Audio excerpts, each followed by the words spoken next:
এই আইনটা ভালো করে পড়ে দেখবেন। এই অংশটা না বললেই ভালো হতো। ওই নির্দিষ্ট সময় যখন আসবে তখন আলোচনায় আমরা অংশগ্রহণ করব। এখানে এই ব্যাপারে আর কিছু বলতে চাচ্ছি না। আমি এখন মাননীয় আইন, বিচার ও সংসদ বিষয়ক মন্ত্রী আসাদুজ্জামানকে international crimes tribunal amendment bill 2026 উত্থাপনের অনুমতি প্রার্থনার জন্য আহ্বান জানাচ্ছি। মাননীয় স্পিকার, আপনাকে ধন্যবাদ। মাননীয় স্পিকার, আমি মোহাম্মদ আসাদুজ্জামান, মন্ত্রী, আইন, বিচার ও সংসদ বিষয়ক মন্ত্রণালয়, ইন্টারন্যাশনাল ক্রাইমস ট্রাইব্যুনালস অ্যাক্ট 1973 এর অধিকতর সংশোধনকল্পে আনীত international crimes tribunals amendment bill 2026 এই মহান সংসদে উত্থাপনের জন্য অনুমতি প্রার্থনা করছি। মাননীয় মন্ত্রী, আপনি বিলটি উত্থাপন করুন। মাননীয় স্পিকার, আপনাকে ধন্যবাদ। মাননীয় স্পিকার, আমি মোহাম্মদ আসাদুজ্জামান, মন্ত্রী, আইন, বিচার ও সংসদ বিষয়ক মন্ত্রণালয়, ইন্টারন্যাশনাল ক্রাইমস ট্রাইব্যুনালস অ্যাক্ট 1973 এর অধিকতর সংশোধনকল্পে আনীত bill international crimes tribunals amendment bill 2026 এই মহান সংসদে উত্থাপন করলাম। International crimes tribunal amendment bill 2026 সংসদে উত্থাপিত হলো।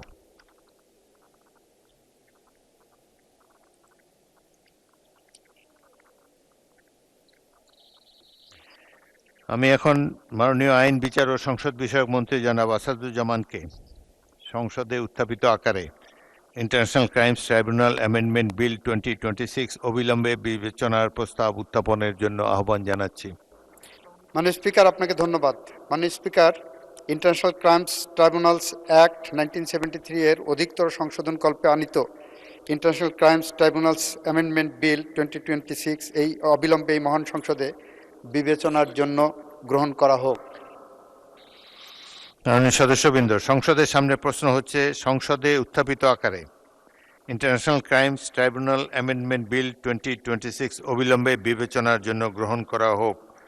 যারা এই প্রস্তাবের পক্ষে আছেন তারা হ্যাঁ বলুন। যারা এই প্রস্তাবের বিপক্ষে আছেন তারা না বলুন। আমার মনে হয় সর্বসম্মতিক্রমে হ্যাঁ জয়যুক্ত হয়েছে, হ্যাঁ জয়যুক্ত হয়েছে, হ্যাঁ জয়যুক্ত হয়েছে। অতএব সংসদে উত্থাপিত আকারে international crimes tribunal amendment bill 2026 অবিলম্বে বিবেচনার জন্য গৃহীত হলো। মাননীয় সদস্যবৃন্দ, বিলটির উপর দফাওয়ারি কোনো সংশোধনী নেই।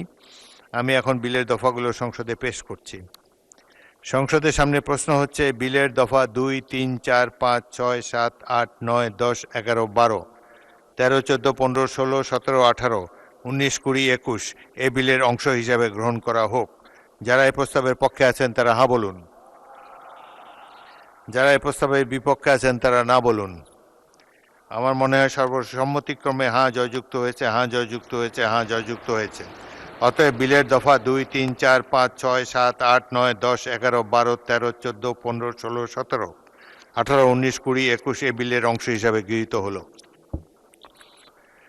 সংসদের সামনে প্রশ্ন হচ্ছে বিলের এক দফা, বলবৎকরণ দফা, প্রস্তাবনা, প্রবর্তন এবং শিরোনামা এই বিলের অংশ হিসাবে গ্রহণ করা হোক। যারা এই প্রস্তাবের পক্ষে আছেন তারা হ্যাঁ বলুন। যারা প্রস্তাবের বিপক্ষে আছেন তারা না বলুন। আমার মনে হয় সর্বসম্মতিক্রমে হ্যাঁ জয়যুক্ত হয়েছে, হ্যাঁ জয়যুক্ত হয়েছে, হ্যাঁ জয়যুক্ত হয়েছে। অতএব বিলের এক দফা, বলবৎকরণ দফা, প্রস্তাবনা, প্রবর্তন এবং শিরোনামা এই বিলের অংশ হিসাবে গৃহীত হলো। মাননীয় আইন, বিচার ও সংসদ বিষয়ক মন্ত্রী জনাব আসাদুজ্জামান, আপনি বিলটি পাশ করার প্রস্তাব উত্থাপন করতে পারেন। মাননীয় স্পিকার, আপনাকে ধন্যবাদ। মাননীয় স্পিকার, এই বিলটি পাশ করার আগে আমি একটা বাক্য আপনার সামনে, কয়েকটা বাক্য মাননীয় বিরোধী দলের সদস্যদের সহ এই সংসদে উপস্থাপন করতে চাই। এটি এমন একটি বিল যে বিলের মধ্যে ক্রাইম এগেনস্ট হিউম্যানিটির ডেফিনেশনের মধ্যে গুমকে অন্তর্ভুক্ত করা হয়েছে।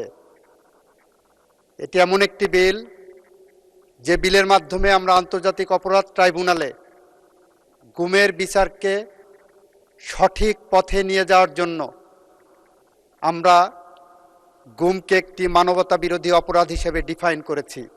সেই কারণে মাননীয় স্পিকার, যারা গুমের আইন নিয়ে আমরা গুম চাচ্ছি না, গুমের বিচার চাচ্ছি না বলছেন, তাদের জন্য বলছি এই আইনটা ভালো করে পড়ে দেখবেন।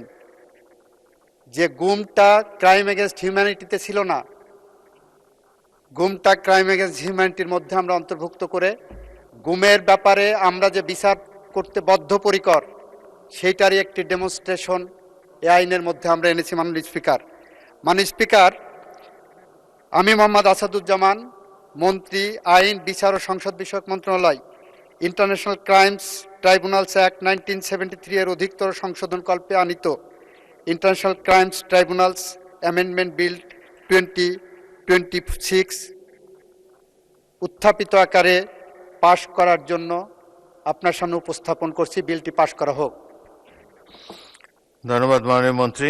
সংসদের সামনে প্রশ্ন হচ্ছে, সংসদে উত্থাপিত আকারে international crimes tribunals amendment bill 2026 পাশ করা হোক।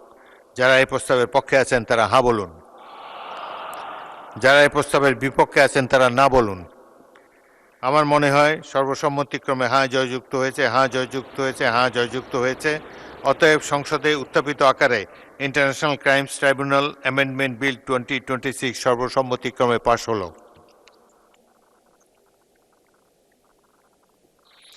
বিরোধী দলের নেতা বলুন। মাননীয় স্পিকার, আপনাকে ধন্যবাদ।